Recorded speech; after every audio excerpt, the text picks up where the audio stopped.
I don't know what episode number it is. I have no idea. No idea. Are you starting to me? What you've always I've done. always fucking started, oh yeah. Welcome to the Bees Brothers podcast. I'm John. And I'm Phil, and Happy New Year, 2026. 2026 is upon us. It is the 2nd of January, so what's going on? Well, to be fair, I hope this year's going to be better than last year in the pub trade. I think we've had one of our harder periods, haven't we, last year in terms of trade. But it is a World Cup year. Yeah, so we've got that to look forward to. So yeah, is it June? Yeah, June, yeah. From June and July, obviously, people just go out and celebrate and drink in the pubs. Don't watch it at home. It's not bad kickoffs, is it? 9, 10 o'clock? No, I think, to be fair, if you're going out having a drink, it's probably a really good time, actually, to actually go out and... Because sometimes the kickoff times have been when people are at work and other times like that in the World Cup, because you never know with the time zones around the world actually what time the kickoffs are going to be in different competitions. So I think it should be a good year, hopefully, this year with the World Cup. And it's an extended one, so if England do well, which we all hope they do... there's more games than ever in this World Cup. Yeah, it's been... and also Scotland are in there as well. For you Scottish people who might be watching, good luck to you as well. But not such good luck. No. Yeah, hopefully England beat you at some stage. Yeah, but, that will be a good game. Yeah.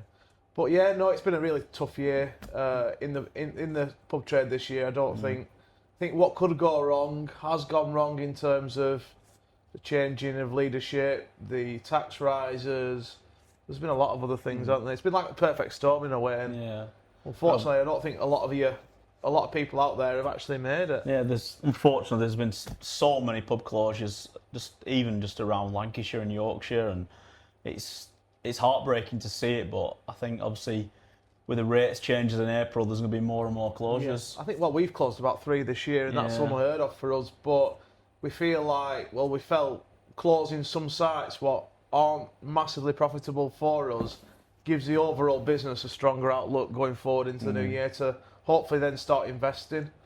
We think there's going to be quite a few pub companies what are going to go. Yeah, one in particular I think is going to go bang. Begins with an S and there's a gate in it. But I honestly think they're going to go completely tits up. I've already contacted a few sites what they used to own, but obviously now lease. Obviously private investor bought them, and if you start looking at the market, them investors who own them properties are starting to sell. There's a massive one in Blackpool going up for auction because the investor knows that Stonegate aren't a good tenant. Oh, I've said it now. Stonegate aren't a good tenant, and I think it's just going to happen more and more because people just don't want to take that risk with them anymore. And some of the deals are scandalous as well, what they're offering. Yeah. They're basically, it's like ratting you on suicide note in some respects. It is mental, but if you are looking at taking on a pub, obviously just please stay away from them type of agreements, doing fully tied, stupid rent with a turnover agreement on your turnover, paying 3, 4, 5%. It's just crazy, but I don't want to talk about them too much. No, I think... Because I could talk about them for hours because, to be honest, they really pee me off. I think we've had a good Christmas overall. I think it was a lot better than it were last year. It's still struggling from maybe 5, 6 years ago in terms of numbers, but I do think last year we didn't have the most positive Christmas. But whether it's how it's fallen, I don't know. It did fall really well, but what's this weekend going to be like? I don't know. I think this weekend's not the worst one in general. It's the next 2 after that because people are still off. A lot of people are still off with the fact after New Year's Day they'll book today off and then they probably don't go back to work till Monday. So hopefully this week will be good, but you never know, I suppose. We're in January. The people who stop drinking in January and it's freezing at the minute. It is horrible, isn't it? Yeah. Doesn't encourage people to go out. Not only that, snow apparently is around the corner as well. But at least I think we're last New Year's Eve it was just an absolute storm. Something like that. Yeah, it was so wet. Did we have snow? Did snow last Christmas? It snowed in January. Yeah, It snowed on the 6th of January, I think it was. Not very exact. No, because literally I struggled. You picked me up, I think, to take me to the airport. when I went away to Australia, and it was absolutely, the weather were horrendous. I don't remember. It was the day after we took the staff meal. Yeah. The day after that. So yeah. No, it's. I think the outlook for 2026 with the World Cup, like one of our. It's something massive to look forward to. Definitely. And if you don't show sport at the minute, for the sake of a couple of £100, just buy some TVs for your pub and just put them in, because the investment, you will see a return. Because you don't need Sky. It's on ITV and BBC. What's it going to cost you if you've not got an aerial into your pub?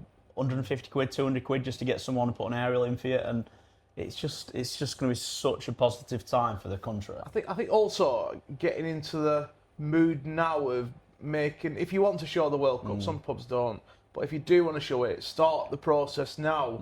Because you need to start getting that following with the momentum customers. that you're going to show it. Definitely, I think that is one piece of advice I think is really, really important. If you're not known for sport, yeah. But obviously some venues just don't want to do it, do they? No. Like we've been before into venues just don't want to show sport at all. Even if it is Euros and World Cup. For me, it baffles me. But some people don't want the clientele. Well, should we talk a little bit about the Guinness situation in the last year? Do you think that's going to improve much? I don't know. Well, last Christmas, obviously, we were hit hard, and getting stock was really, really hard. Luckily we bulk bought in November, so we had enough to carry us through Christmas. But I know a lot of people literally did not have any stout, so to say Guinness. This year, I noticed online quite a few people saying they couldn't get Guinness, but we were unaffected. Yeah, no, it were. Guinness Zero, I think, has been a problem for a while, especially the pint cans.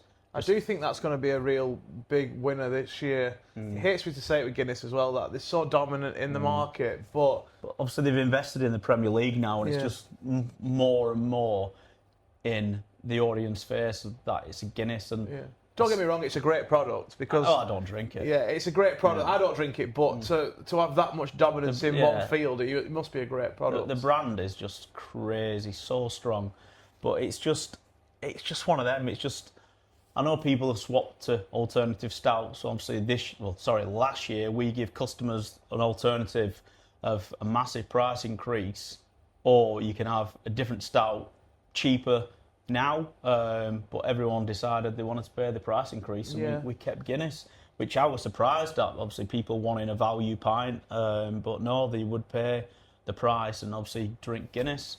But I have to say that everything goes round in circles, and today's hype with Guinness, it might go. This time next year we might be talking about a different product. I don't see it. No.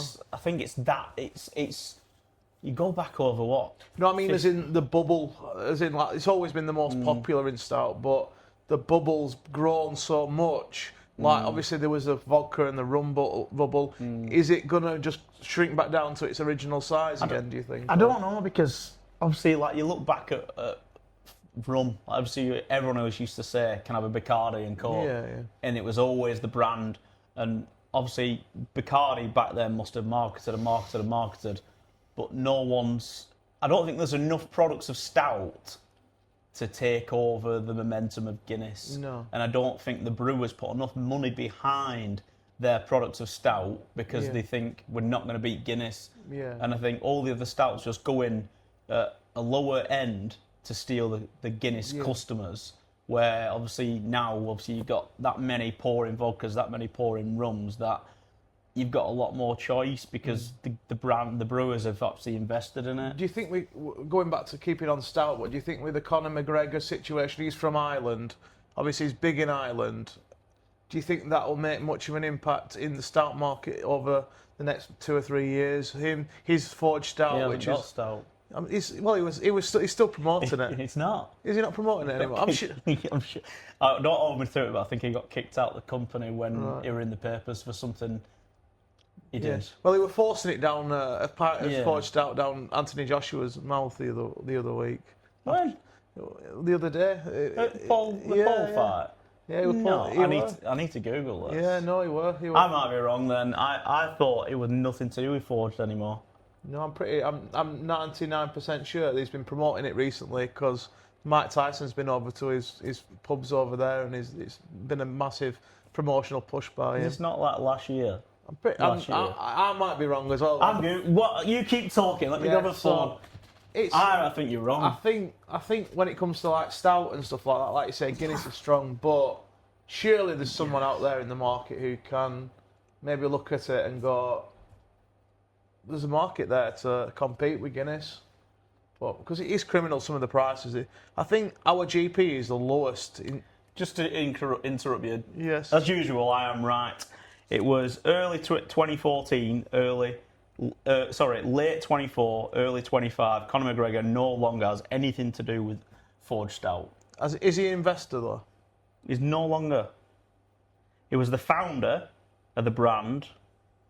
Launched in the UK in 2023, and October 25 confirmed that Conor McGregor is no longer an owner of the company.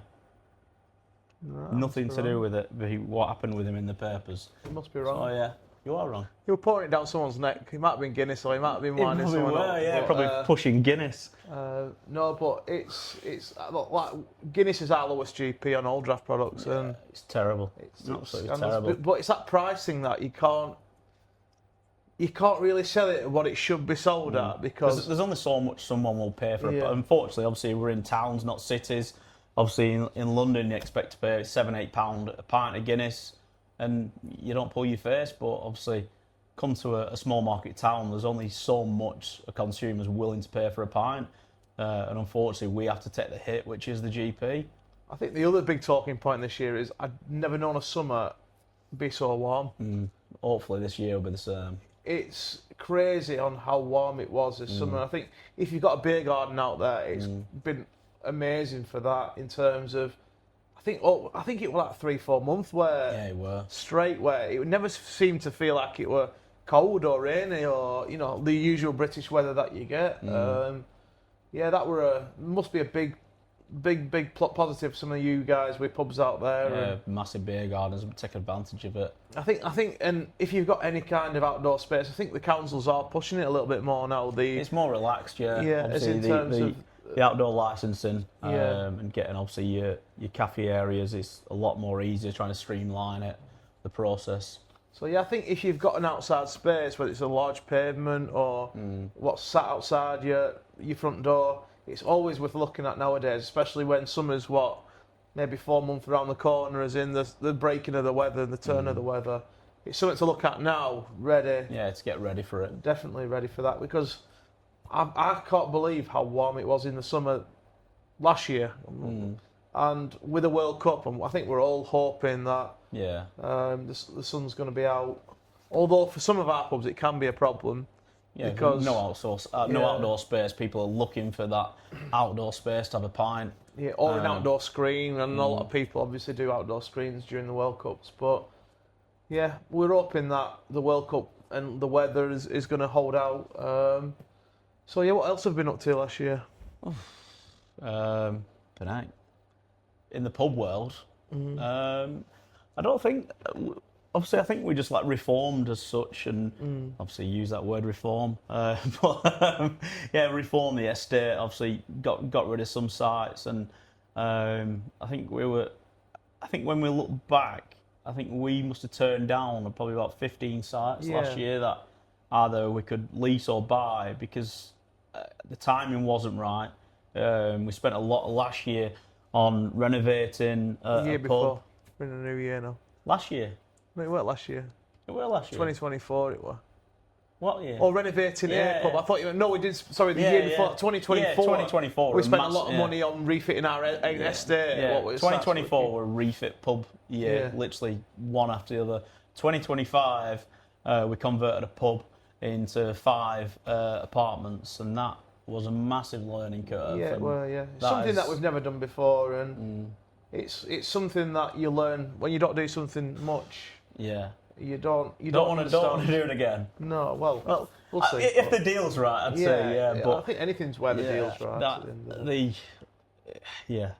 I'm glad that we're literally at the back end of that now. Hopefully, when we rent all these Airbnbs out and they're busy all year round, you'll be like, "Where's the next one?"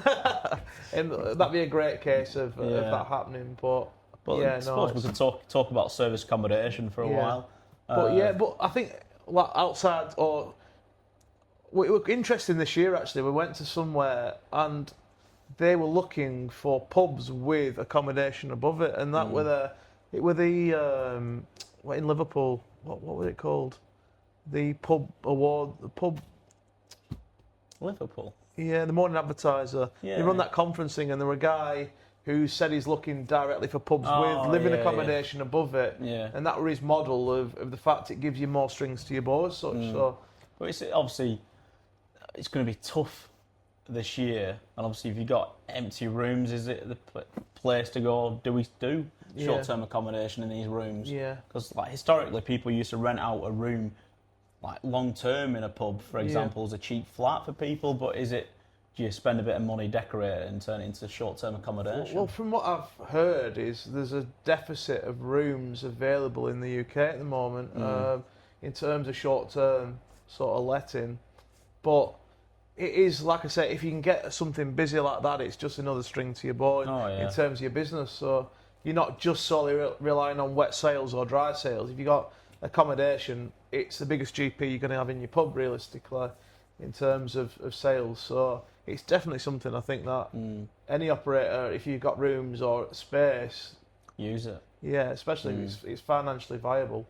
But yeah, and when we've gone through, obviously we've had the business rates change as well, which obviously for us it's not been too bad, but for other operators it's been. We've got a pub where obviously we've had it 10 years, and for years and years the rates were free, and then the last assessment we got hit from being free to payable was, I'd say, about 12 grand. Yeah. Which it's not in a town centre neither, is it? It's not in a town centre. It's just baffling. It just come out of nowhere. I think because obviously the area's improved. It's as we a rates bill, which obviously the Sky, and then obviously the Sky bill tripled.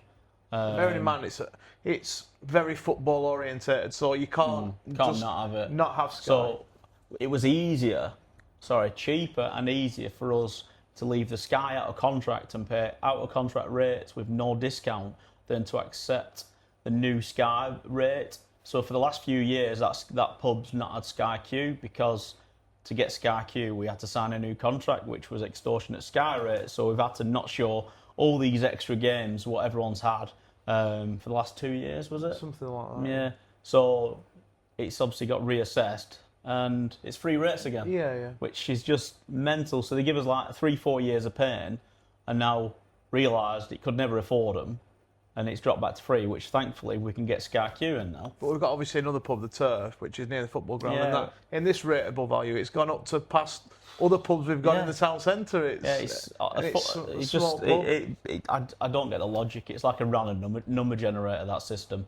But that's one we're going to have to fight and appeal, because it just doesn't stack up to pay it. But I think for some of the horror stories you're hearing from some other operators, it's 246% someone's put online that theirs has gone up. It's just, how do they fathom that a business can have such a dramatic change in income? But they say they don't value it based on your turnover, and it's a question that we have together: is why do we need the figures? Why do you want it all detailed? If you don't go off turnover, what are you going off? Yeah. Like, surely it should be on the value of the property within the town centre, you would expect. But the trouble is, a lot of pubs are worth more not a pub. Yeah. You know, so it's a difficult one. The fair one to go off is the turnover, because you look at some of these massive, Witherspoon sites. Yeah. They're massive. I think, to be fair, the whole system just needs changing. It's broken, isn't it? Yeah, it's broken. I think you can't have a system where people can run a factory and it be off one unit what's distributing all the way around the UK, and you could have, say, 250 pubs, what you're paying 250 times a ridiculous amount of money. I think the whole system needs updating and changing. But it's frustrating when you're an operator and there's not much you can do but fight it. But that can take years and years and years. It's such a slow system, and the way to fight it is pay it. But if you can't afford to pay it, what do? You have to shut the pub. Yeah. And it's just like, there should be a process of going, right, we can't afford to pay these rates. Well, hang on, don't pay us for 6 months, and then we'll look at it. It gives them time to reassess, and then if you are going to win, you get a discounted period what you have to catch up on. Or if they turn around and say, screw you, pay it, you've got a 6-month bill, that's your risk. But at least you've got that breathing space. And in staying on taxes, in April, obviously, last year, we had a major increase in obviously taxation within the pubs, whether it were income tax, whether it were corporation tax, whether it were employers' national insurance. It's been a kick in the teeth this year from many angles. If you own a pub, unfortunately, not many people higher up in the political world understand the horrors that we have to go through, the sleepless nights that pub operators have got to go through. It's just not even. Well, it's like retail as a sector. It's just you walk down a high street now. How many shops are shut? Yeah, it's mental, isn't it? It's crazy, and it's like small market towns are losing these big operators like Marks and Spencers, and obviously it's just like. But it doesn't make sense for a Marks and Spencers to operate in a town centre. You might as well grow your online retail. It's like we lost Wilco. That was massive. There's like a Wilco in every town, and it were massive units. They were massive units, like. The one in Workington, it was huge. Gone, and it's just. But it's lost revenue now to the council who aren't getting the rates, and it's just a system. It's broken. It's broken. But it's obviously. I personally think there should be. If you're on the high street, you should get a better deal than someone who's an online trader. Definitely, yeah. And it's just. It's not a level playing field. I always think the easiest way to do it is through the VAT system of upping the VAT on online retail and lowering the VAT in shop retail. It's the quickest way to do it. It is the quickest and easiest way to. If you want to brush over an issue, that is the quickest way to deal with it, because it would drive people into shops, or at least level it out where the costs difference it subsidises both. But you try to tell that to anybody and they'll just empower and they just ignore you and carry on. It's easy to bleed the guy with the property than it is to bleed an Amazon who will just funnel cash out the country, and it is difficult. But what can we do? Keep paying and crying. And keep whinging. That's all we can do. All we can do is keep mourning and pray for change, but I don't think it's going to happen. No, definitely not. And to be fair, I think from who I speak to in this industry is there's less and less people who are in work nowadays because of it. I think people now aren't recruiting like they was. And they're recruiting because obviously they brought up the level of the 16, 17, 18-year-olds' wages. I don't know if it were that low actually, it might have been a little bit above that, in line with a 21-year-old. But how are these people now? Why would you employ, no offence to any 17-year-old or 18-year-old, but it's pointless. Why would you employ someone who's 18-year-old with no experience over someone who might have 3 years experience at 24-year-old? It doesn't make sense, and it stops that age getting into into jobs. Obviously, hospitality is such a big employer, especially of young people as well. But it's not anymore. No, because it used to give people a job at an early age because we always need extra staff, busy periods, and it stopped that now of going, we'll just take on a 17-year-old because it's cheap labour, because there's no point anymore. No, there isn't no point anymore. And it's sad, really, because it's the kids what are missing out. It is, because it's harder for them to find work. It's such a social environment for people to come in and not only just earn money, but to build up confidence, to go out into the later lives as well, and learn how to communicate with people as well. So going into labour costs, obviously, we've travelled, all places around the world and seen robots making drinks and all these self-service kiosks. Do you think 2026 is the time where we're going to see more self-service kiosks in pubs? Obviously, Guinness are investing in it at the minute in the pubs. I don't, because the reason I don't is I will always visit, and this is my opinion, but I'll always visit a pub twice if I like the person behind the bar, as in terms of friendly, as in terms of engaging. I think you always need that chat, but a busy Saturday night bar, you could pre-order your drinks. It's like Wetherspoon's app. It's hugely successful. It's just, are we going to get more of the automation to cut down on staff labour? Yeah. It's just... Possibly. Obviously, you're still always going to need the hands-on person, but on a Saturday night, you don't really have that chat. No. During the day, you need that chat. Yeah. I do think the visit to a pub... It's been an experience. It's like it's just a building with four walls, but certain moments within your night, whether it's a service, whether it's door staff maybe sorting a situation out for you, whether it's the DJ playing the right song for you. Them moments, them touch points, as you call it when you walk in, are so fundamentally important to the whole experience that you have within a pub. And I just personally don't think, I think there'll be quicker ways of serving, and that may be improved. Well, the football grounds are invested in it, aren't they? Yeah. So the bottoms up sort of pouring systems and stuff like that. Well, they've got, is it the new Everton ground? They've got self-serve machines.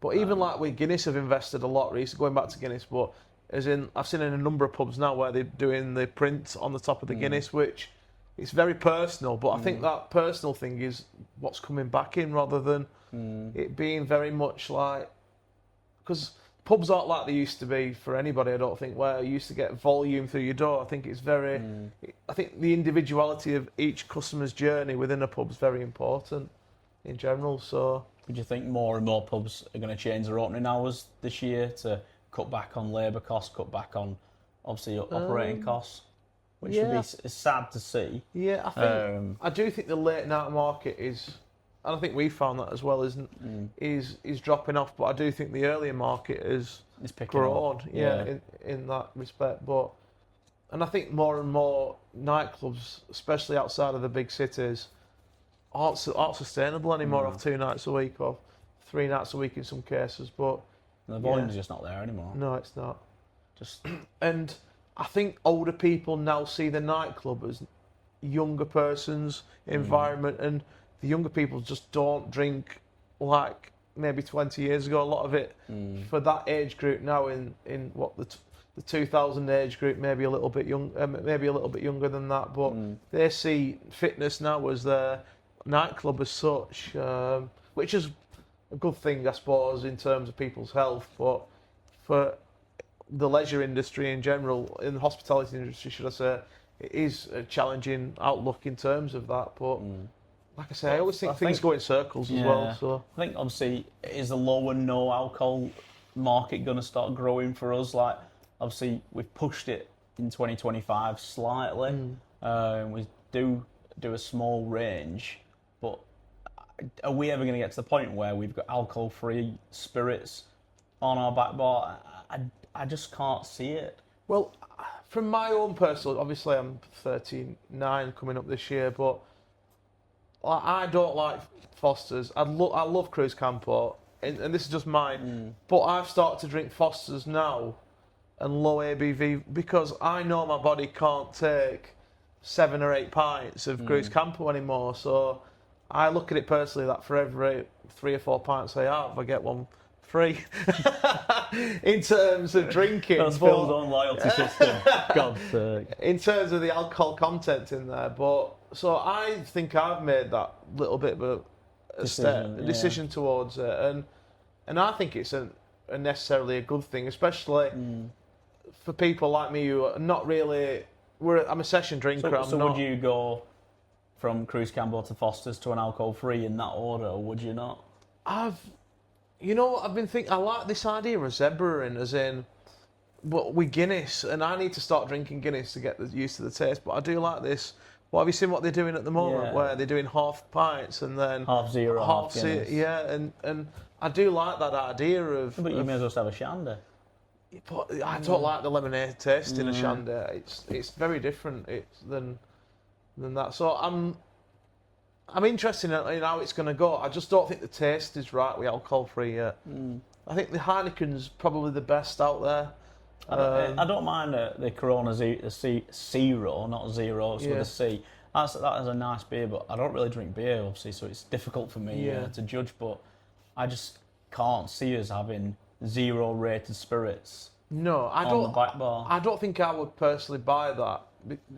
I think it's a taste for me in terms of. I've tried the Captain Morgan's alcohol-free, and it is absolutely disgusting. Yeah, it is. Even with a mixer, Coke, Pepsi Max, whatever, it is just not good. We are very different drinkers in terms of I like a beer, and you're not really a beer fan. No, I'm rum.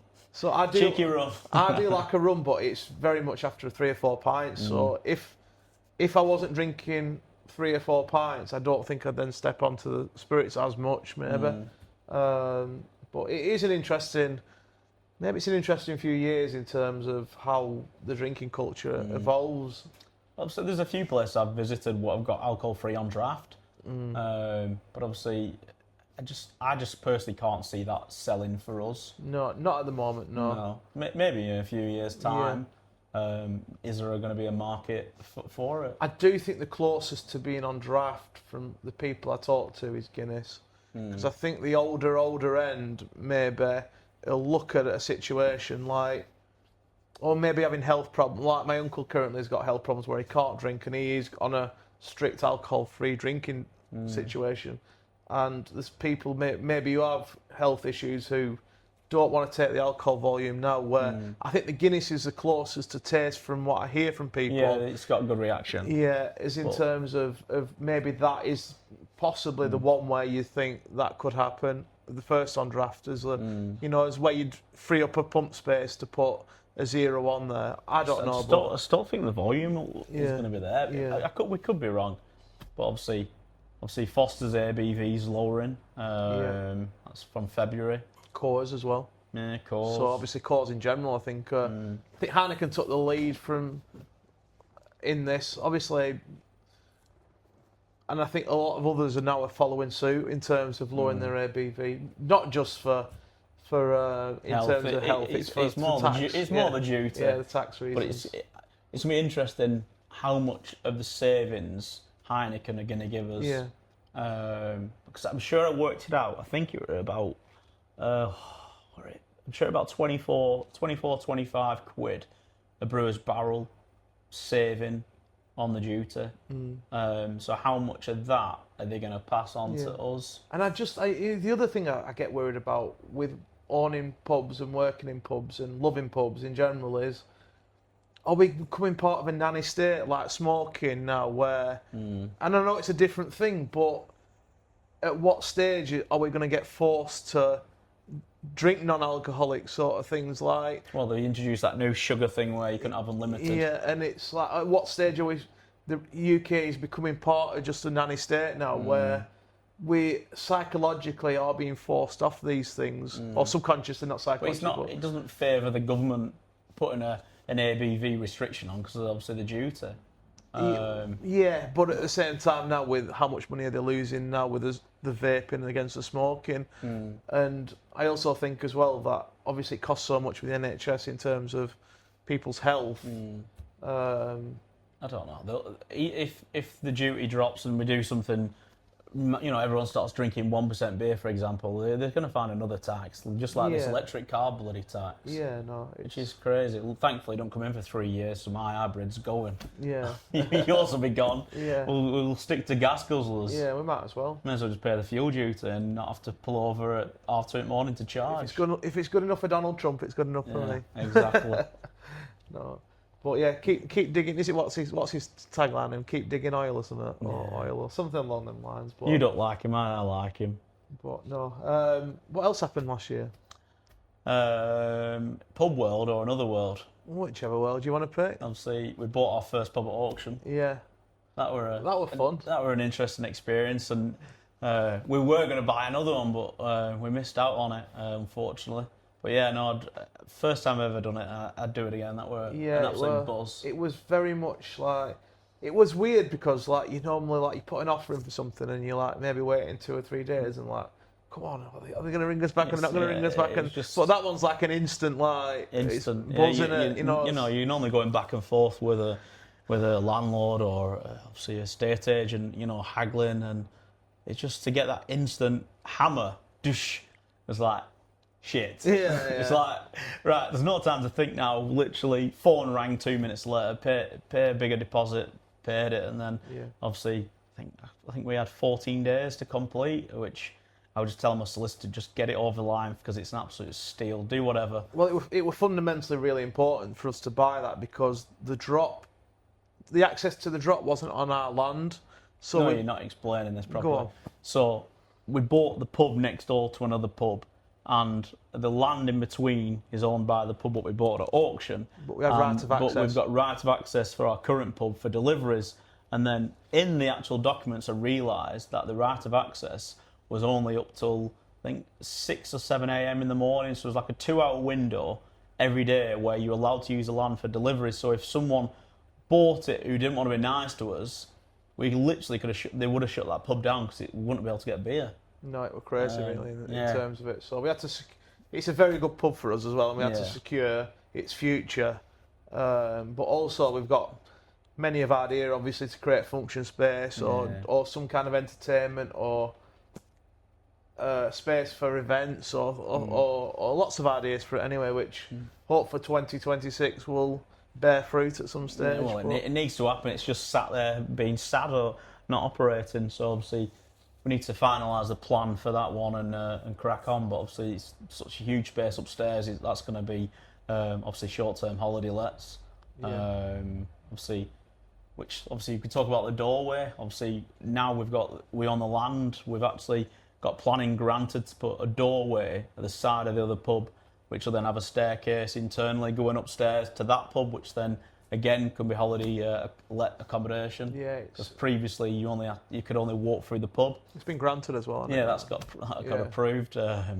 So previously you had to walk through the pub to get upstairs, which obviously you can't really do. You know, if someone's rocking up when the pub's closed or whatnot to check in, obviously now it's all self-sufficient. Obviously, can put a smart lock on and job's done.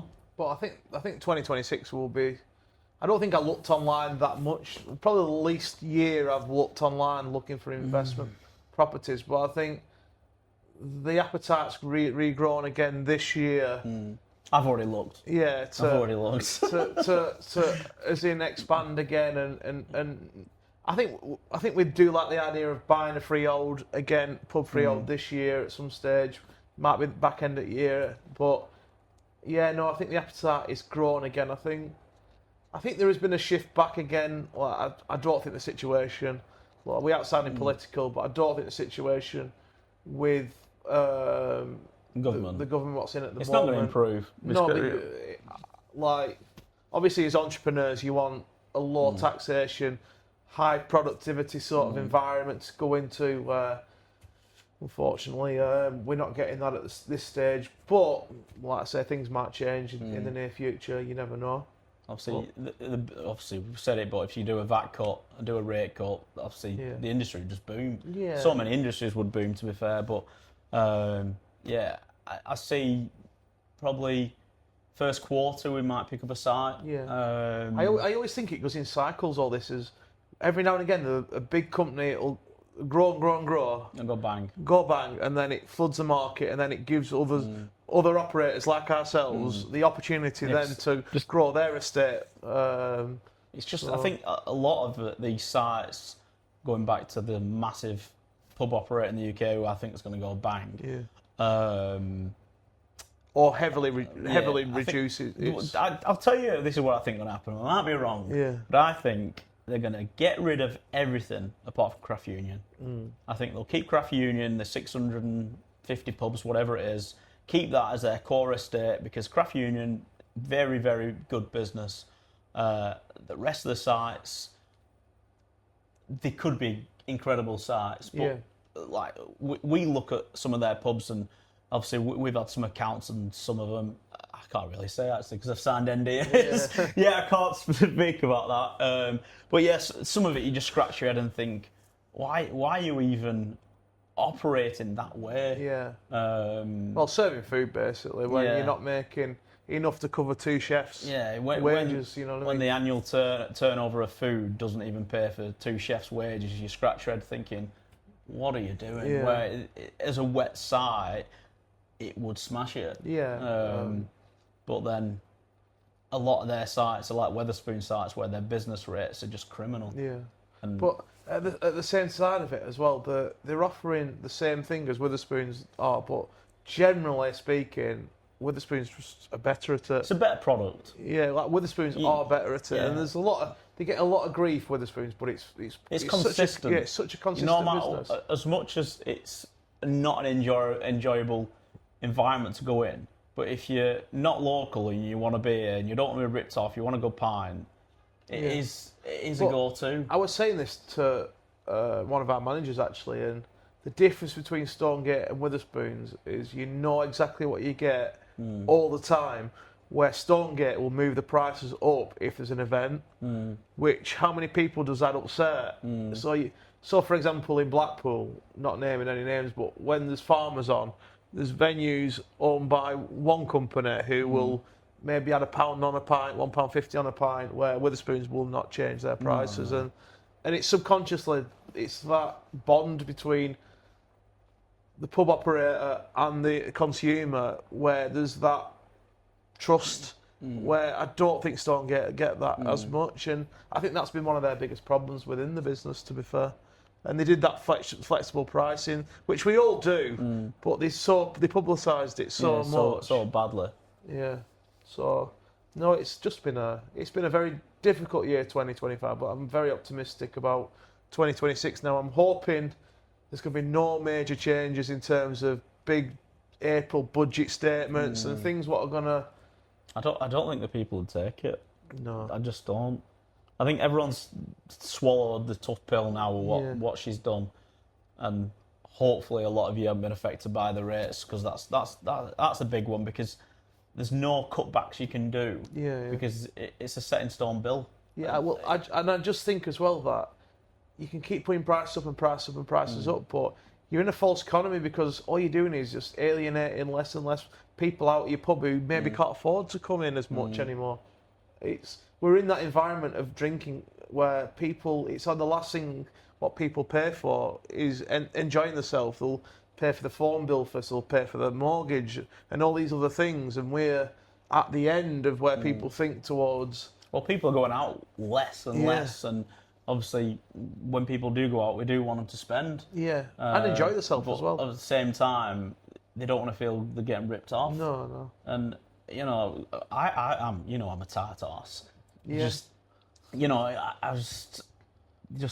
don't like getting ripped off, and I don't mind paying for a drink, if it's a decent pint in a decent pub, but if it's an absolute dive, I'll be like, we're not having another one in here. But I think when you become so London-centric, they don't, as a lot of these politicians are, they don't understand there's such a big gap between South and North, as in terms of income brackets, as in terms of everything, drinks prices and everything, and they might think, 10p on a pint in London is nothing, but down here in this community, it could mean someone either not coming to the pub every day, that they'll come out 2-3 times a week, or because times are tough. It's not easy for anybody out there, whether you're a business owner or whether you're a consumer who comes in a pub. It's not easy for anybody out there at the moment. No. So, should we wrap it up? Unless there's anything else you want to talk about. No, I think we've covered quite a lot, to be fair, there about the year. But Happy New Year to everybody as well, and hopefully a prosperous 2026, and hopefully the World Cup brings a financial boom for everyone. Yeah, and hopefully we lift the trophy at the end of it, which I'm not counting on it. So anyway, thank you.